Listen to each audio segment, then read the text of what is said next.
Bien avant la morale, bien avant que la logique ne tente de classer ce qui est bien ou mal, tes cellules ont déjà réagi. Il existe un type d'homme qui active un réflexe silencieux en toi. Et non, ça n'a rien à voir avec la violence ou le chaos. C'est un danger bien plus profond, un danger psychologique. L'homme moyen déteste ce que je vais dire. Pourquoi? Parce qu'il a été dressé. Trop sécurisant, trop prévisible, trop contrôlable. Et c'est précisément pour ça qu'il devient invisible. Le désir ne se soucie pas de la politesse. Selon David Bass, le cerveau féminin ne demande pas si un homme est gentil. Il demande, peut-il supporter le risque? Est-il autonome? Est-il brisé par la pression? L'erreur qui paralyse des millions d'hommes est de croire que la moralité gouverne le désir. C'est faux. L'attraction naît de l'instinct, de la lecture de celui qui possède les ressources internes pour affronter l'imprévisible. Ma mission sur cette chaîne est de décoder ces vérités brutales que la société tente d'étouffer sous un vernis de confort anesthésiant. Aujourd'hui, je vais te révéler ce qui se passe biologiquement quand une femme perçoit ce danger spécifique. Je vais t'apprendre à activer ces mêmes signaux de manière consciente et stratégique. Pas en devenant impulsif, mais en devenant indomptable par la validation. Si tu es prêt à cesser d'exister par permission et à commencer à bâtir une présence qu'on ne peut pas contrôler, abonne-toi et dis-moi ce que tu penses de ce sujet. Le désir change de trajectoire à l'instant précis où un homme cesse d'être une évidence pour devenir une présence. Je ne parle pas de jouer un rôle ou d'être toxique. Je parle de maîtrise de soi. C'est ce que le cerveau de la femme reconnaît bien avant que la raison n'entre en jeu. C'est là que tout commence. Regardons la vérité en face, même si elle fait mal. Le désir commence à mourir au moment exact où tu confonds l'attraction avec le confort absolu. Tu penses qu'éliminer toute incertitude est un signe de maturité émotionnelle. En réalité, tu es en train de siphonner le carburant biologique de l'excitation. Le cerveau humain ne se tourne pas vers ce qui est totalement acquis, prévisible et stagne dès le premier jour. Il se tourne vers ce qui exige de l'attention, une lecture constante et une adaptation. Quand tout est garanti, plus rien n'a besoin d'être ressenti avec intensité. L'explication est d'une brutalité neurobiologique simple. La dopamine, ce neurotransmetteur lié à la motivation et au plaisir, explose en présence de nouveautés et d'une incertitude modérée. Ce n'est pas le chaos, ce n'est pas une menace réelle. C'est le risque calculé. C'est cette sensation électrique que quelque chose va arriver, mais que ce n'est pas encore sous contrôle. Quand tu deviens excessivement rassurant, disponible à chaque seconde et totalement explicable, tu anesthésies cette réponse. Le corps de l'autre passe en mode neutre parce qu'il n'y a plus rien à anticiper. Voici la révélation qui brise des décennies de conditionnement social. La sécurité excessive ne renforce pas le désir, elle le neutralise. Le confort absolu peut garder quelqu'un près de toi, mais il ne créera jamais l'excitation. L'excitation naît dans l'espace laissé à l'interprétation. Elle naît quand le rythme n'est pas entièrement écrit d'avance, quand l'homme ne donne pas tout de suite. Une étude de l'Université de Californie a prouvé que des niveaux modérés d'incertitude décuplent l'attention et l'éveil. Le cerveau répond avec plus d'énergie parce que le dossier n'est pas encore classé. Les hommes perçus comme dangereux opèrent exactement sur cette ligne de crête. Ils ne sont pas instables, ils sont juste imprévisibles. Ils maintiennent leurs propres limites, ne justifient pas chaque mouvement et ne se précipitent pas pour dissiper l'attention. Ils varient leur rythme et leur disponibilité naturellement, parce qu'ils ne cherchent pas à gérer les émotions de l'autre. L'application pratique de cette vérité demande du sang-froid, pas de la mise en scène. Garde des frontières claires. Ne cherche pas à tout expliquer tout le temps. Laisse certaines réponses en suspens. Varie ta présence sans jamais basculer dans des jeux psychologiques chaotiques. L'homme qui agit ainsi ne joue pas avec les sentiments. Il respecte la mécanique du désir. Il ne cherche pas à calmer l'environnement à tout prix. Il soutient une tension saine qui maintient la connexion vibrante. Le risque contrôlé n'est pas une menace, c'est une preuve de vitalité. C'est le signal que tu n'es pas là pour être consommé comme un simple doudou émotionnel, mais pour être ressenti. En éliminant tout risque, tu élimines l'excitation. Mais quand tu apprends à soutenir la juste dose d'incertitude, le corps répond avant même que l'esprit ne puisse argumenter. C'est précisément dans cet espace, entre le connu et l'inconnu, que le désir puise sa force. Il existe un moment décisif dans chaque interaction, une fraction de seconde où un homme choisit, souvent sans même s'en rendre compte, s'il va quémander l'acceptation ou s'il va incarner le respect. La plupart d'entre vous se trompent.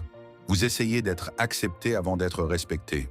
Vous ajustez vos opinions, vous arrondissez les angles de vos principes, vous cherchez un accord émotionnel avant même d'agir.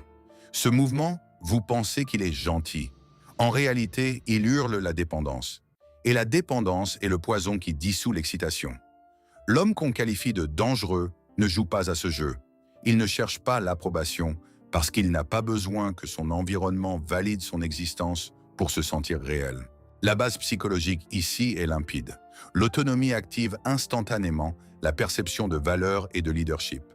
Quand un homme décide sans demander une permission émotionnelle, le cerveau féminin enregistre cette indépendance comme un signal de capacité brute.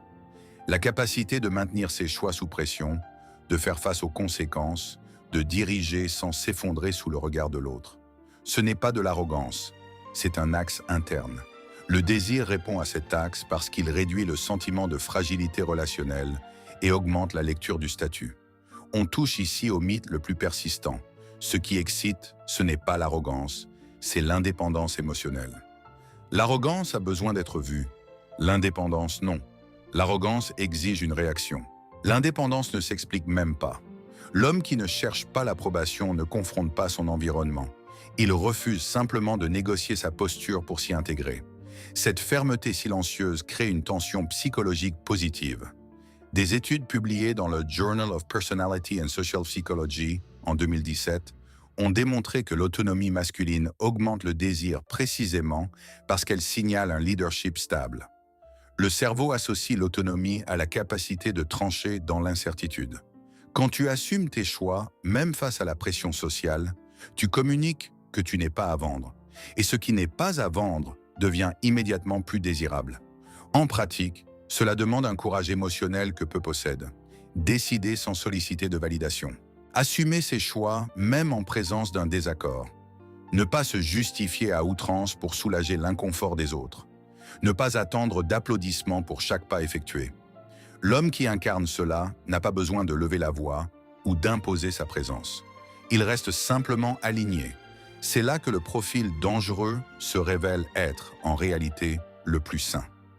Ce n'est pas celui qui brise les règles de façon impulsive. C'est celui qui n'abandonne jamais son axe pour être accepté. Il ne mesure pas chaque action à la réaction extérieure, mais à son alignement intérieur. Quand tu agis ainsi, tout change dans le champ émotionnel. La femme ne sent plus qu'elle peut te façonner par son approbation. Elle sent qu'elle doit te décrypter. Et quand la lecture demande un effort, le désir se met en mouvement. Si tu as compris jusqu'ici, tu vois bien que ce danger qui excite n'a rien à voir avec l'agressivité ou les jeux toxiques. Il naît d'une autonomie réelle et d'un leadership silencieux. Le problème ? La plupart des hommes essaient de copier le comportement sans bâtir l'état interne qui le soutient. Sans cette base, ce qui devrait être de la force devient de la confusion. Si tu veux cesser d'être prévisible, arrête de chercher l'approbation et développe cet état que le désir reconnaît avant la raison. C'est là que le véritable processus commence. Il existe un stade où l'attraction cesse d'être de la simple curiosité pour devenir un respect silencieux. Ce basculement se produit à l'instant précis où une femme réalise une chose fondamentale. Cet homme peut partir sans s'effondrer émotionnellement. L'erreur silencieuse de la plupart d'entre vous est de confondre la gentillesse avec l'attachement. Vous restez alors que votre énergie s'épuise. Vous négociez vos limites pour ne pas perdre l'accès à l'autre. Vous tolérez un manque de respect déguisé sous prétexte de sauver la relation. Mais le corps féminin lit cela pour ce que c'est, de la dépendance. Et la dépendance n'a jamais, au grand jamais, été excitante. Au niveau comportemental, le pouvoir de se retirer communique une valeur intrinsèque. Celui qui peut partir à tout moment n'a pas besoin de supplier, n'a pas besoin de convaincre, n'a pas besoin de négocier sa propre présence. Cette capacité n'est pas un jeu d'acteur, elle est structurelle. Elle naît d'une vie qui ne gravite pas autour d'une seule source de validation. Quand un homme incarne cette possibilité réelle de partir, tout l'environnement se réorganise autour de lui. Pas par peur, mais par reconnaissance de son autonomie. Voici la vérité qui brise les codes. Beaucoup croient qu'être toujours disponible est une preuve de maturité émotionnelle. En pratique, cela démontre une pénurie interne. L'homme qui peut partir sans culpabilité ne menace pas de le faire. Il ne fait pas de chantage. Il cesse simplement d'être présent là où le respect n'est pas réciproque. Cette posture crée un champ de force où l'autre comprend que ta permanence n'est pas garantie par tes efforts, mais qu'elle se mérite par l'alignement. Le désir répond quand le choix est mutuel, pas quand il est mendié. La science renforce cette lecture. Des recherches menées par l'Université du Minnesota en 2016 indiquent que les individus perçus comme ayant des options sont jugés plus attractifs. Avoir des options ne signifie pas être infidèle ou méprisant. Cela signifie avoir sa propre vie, des critères clairs et une absence totale de peur de la perte. Le cerveau associe ces options à une sécurité psychologique, pas à une menace. Celui qui a le choix ne s'accroche pas désespérément. L'application pratique demande une fermeté sans drame. Ne négocie jamais le respect. Mets fin aux interactions qui drainent ton énergie, sans faire de longs discours, sans accusation, sans avoir besoin d'une validation finale. Pars avec la même posture que celle avec laquelle tu es entré. En faisant cela, tu communiques quelque chose de vital. Ma présence est un choix, pas une obligation. Ce signal modifie instantanément la dynamique, même si le retrait se fait en silence. Le danger perçu ici n'est pas l'abandon, c'est la liberté. Cette liberté de partir sans culpabilité est ce qui sépare l'homme centré de celui qui se vend pour un peu de confort. Quand cette liberté est réelle, elle n'a pas besoin d'être annoncée. Elle se sent. Et quand elle se sent, le désir cesse d'être quelque chose que tu essaies de maintenir pour devenir quelque chose que l'autre ne veut surtout pas perdre. Au bout du compte, ce qui excite réellement, ce n'est pas la menace, ce n'est pas l'agressivité, et encore moins la rébellion vide de sens. Ce qui électrise, c'est l'homme qui se gouverne lui-même. Celui qui ne se vend pas pour un peu de confort, qui ne plie pas pour obtenir une approbation, et qui ne s'explique pas pour être toléré. Le danger que le cerveau féminin reconnaît, c'est la présence de quelqu'un qui ne peut pas être domestiqué par de petites récompenses émotionnelles. Quelqu'un qui maintient ses limites, son rythme et ses choix sans jamais demander de permission. Cela ne crée pas de la peur. Cela crée un respect silencieux. Friedrich Nietzsche l'avait déjà compris. La véritable puissance, c'est la maîtrise interne, pas la soumission de l'autre. L'homme qui se maîtrise n'a besoin de contrôler personne. Il n'envahit pas, il ne met pas la pression, il ne mendie pas. Il reste entier, même quand son environnement tente de le façonner. Et cette intégrité est ressentie comme une force. Pas une force brute, mais la force rare de celui qui ne se dissout pas pour être accepté. L'homme qui fascine n'est pas violent. Il est simplement indomptable par la validation. Les femmes répondent à ceux qui ne se vendent pas pour du confort, parce que le confort acheté par l'abandon de soi a le goût de la faiblesse.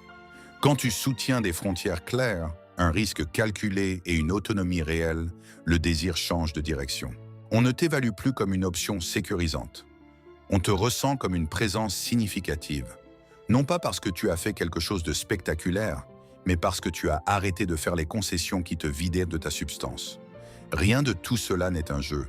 Les jeux demandent des masques. Ce que je te décris ici est un état interne qui s'entraîne. C'est la somme du contrôle de soi, de la décision et de cette capacité réelle à partir sans culpabilité. Quand cet état existe, l'attraction ne dépend plus d'un effort continu.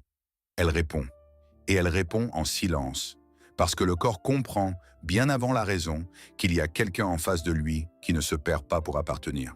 Ma mission sur cette chaîne est de transformer l'homme invisible en une présence indomptable. Si tu es prêt à arrêter de quémander ta place pour enfin l'occuper, cette aventure est la tienne. Si ce texte a résonné avec cet axe que tu es en train de bâtir, abonne-toi et laisse un like. C'est le signal que tu choisis l'autonomie plutôt que la validation. Dis-moi en commentaire, quelle est la limite que tu ne négocieras plus jamais ?